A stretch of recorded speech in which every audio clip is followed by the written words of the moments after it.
the reason I got there is this all hasn't always been the case. But as I got to thinking about Tolkien and I started looking into his past, there's a ridiculous amount of trauma in that man's history.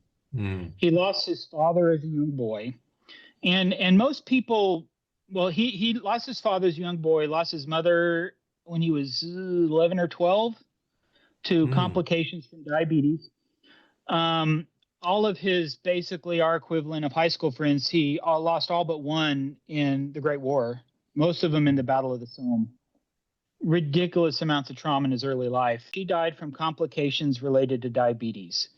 There was a question at one point about her dying unshriven, or there was a particular Catholic ceremony that it was a question on whether they were able to do because she'd slipped into a coma.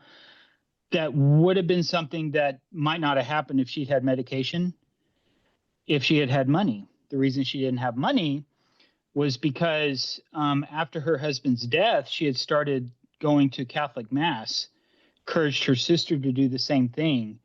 And her brother-in-law found out about it and forbade his wife from going, cut Tolkien's mom off, left them destitute, to the point where they ended up getting taken care of by a group of Catholic monks. Like, his mom, at least, and maybe even Tolkien, experienced something akin to religious trauma.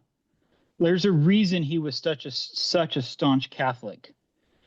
And I think it has everything to do with his upbringing and what happened with his mom.